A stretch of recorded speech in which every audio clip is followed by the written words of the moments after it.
It's 25 October 2016. The time is probably around 2200. I have my baggage, and now I'm seeking transportation to the hotel, which is the Aloft on 11 Sukhumvit. I decided to go with a taxi because I will not need to worry about finding my way to the hotel. The taxi will take me directly to it.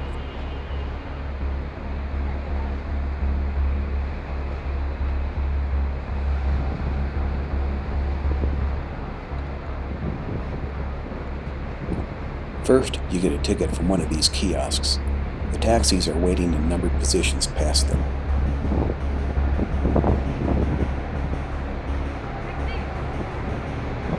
Does this go to Sukhumvit? Yeah, to tell driver. Taxi. You need taxi, right? Yeah, to Sukhumvit. Yeah, get ticket taxi. Taxis have to pay a 50 baht airport fee to sit down here in the arrivals area. You can avoid this by going upstairs to the departures area and catch a taxi that's dropping somebody off. The 50 baht fee is usually passed on to the rider. You go to Sukhumvit. Sorry.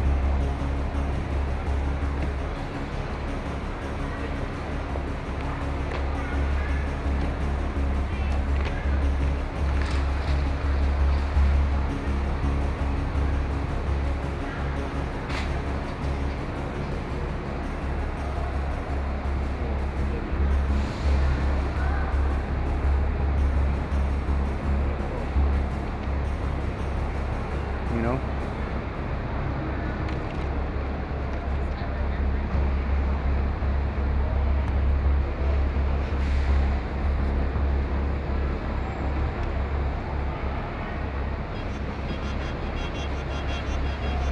How much to go? Huh? How much to go to hotel? much? How much? 500. 500. 500 baht is about 15 US dollars. Official taxis in Thailand are required to use meters. Drivers who don't use meters usually ask for an inflated fee.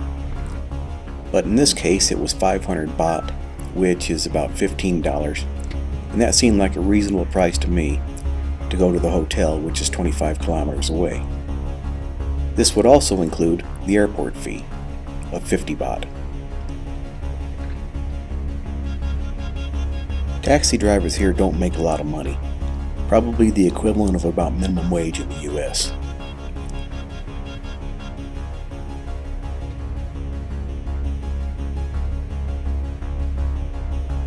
Drivers pay a fee to use a taxi during their shift, 4 or 500 baht, I'm not sure.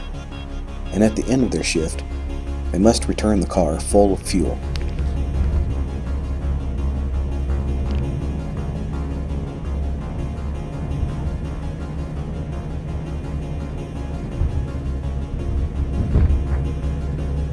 There are various scams perpetrated by taxi drivers in Bangkok.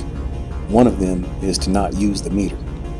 During the time I was there, the cost to travel between my hotel and the airport in a taxi using the meter was 300 to 350 baht, and, as shown already, this ride costed 500 baht, but I don't have a problem with that.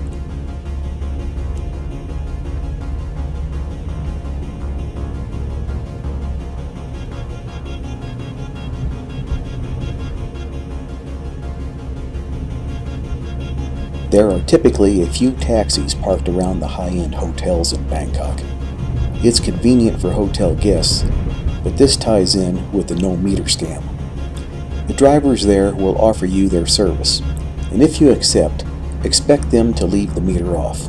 Also, expect them to quote you a high price. If you're staying in a hotel and you need a taxi, have the front desk call one for you. The ones that show up when the hotel calls will use the meter.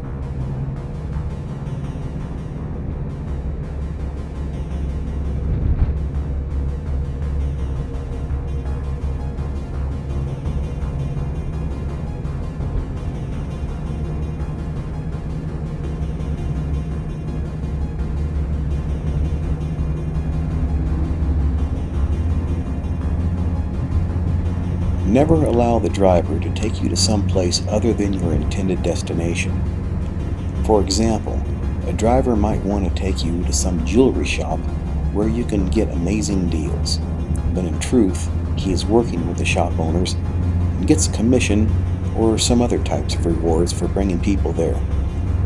At the shop, you'll be pressured into buying jewelry at prices much higher than it's worth, and sometimes the salesman can get a bit aggressive. Fortunately, this has never happened to me.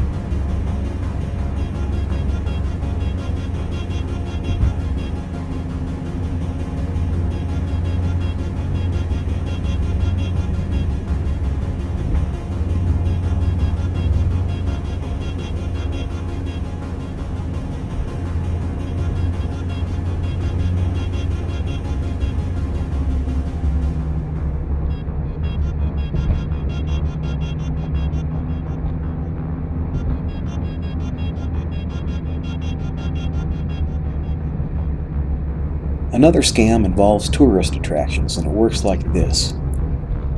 You ask a taxi driver to take you to some tourist attraction, and he tells you that it's closed today.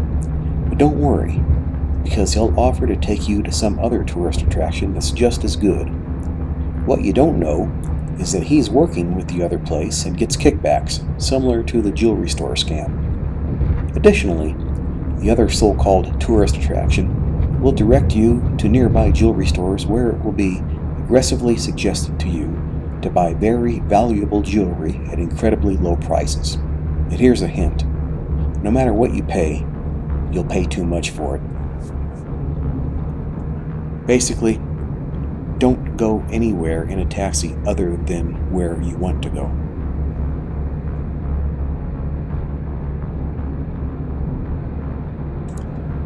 This scam, the so-called closed tourist attraction, isn't limited to taxi drivers or tuk-tuk drivers.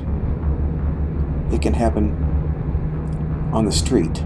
Somebody will approach you on foot, ask you where you're going, and if you tell them that you're going to a particular tourist attraction, they will tell you that it's closed and then make other suggestions. Don't take their suggestions. They're on the take. They're going to try to get as much money out of you as possible with their cohorts.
This is a toll booth.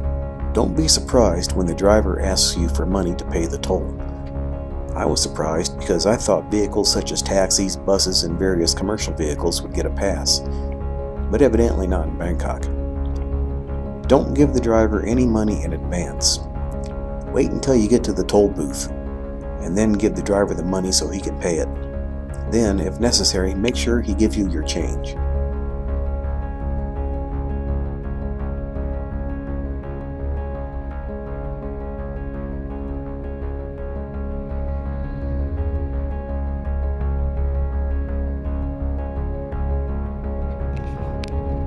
I mentioned the taxi meter scam, where drivers will not use a meter and charge you a higher fee than what you would pay if you used the meter.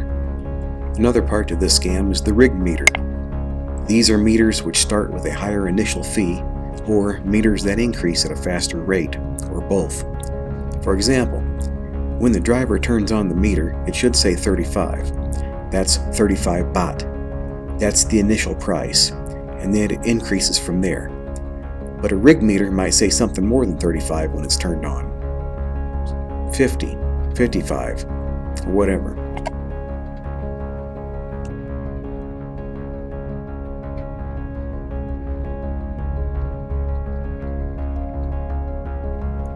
There's my hotel, the Aloft.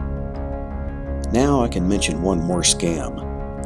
The driver that doesn't take the shortest route, especially if he has a rigged meter. He might drive around taking many turns and going along different roads which do not necessarily lead to your intended destination. Of course, this will cost you more, a lot more on a rigged meter. If you have a GPS tracker on your phone, such as Google Maps or Waze, use it. In this case, the driver quoted me 500 baht, so he can drive around all he wants, and it's not going to cost me any more. 500 baht is all he'll get from me.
Thank you. Well, I'm finally here at the hotel, but I'm not sure what time it is. The ride from the airport should have taken approximately 45 minutes. I'm guessing it's between 2300 and midnight.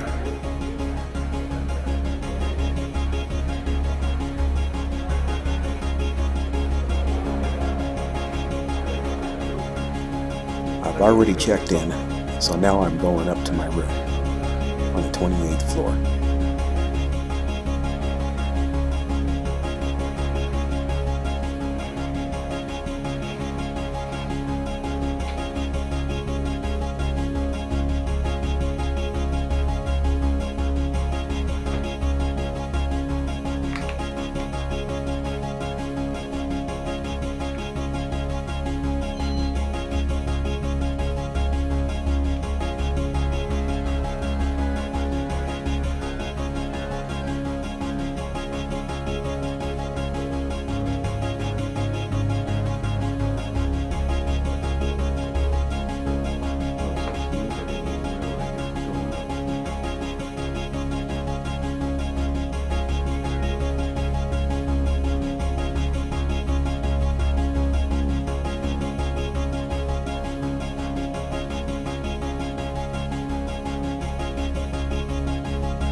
Not bad.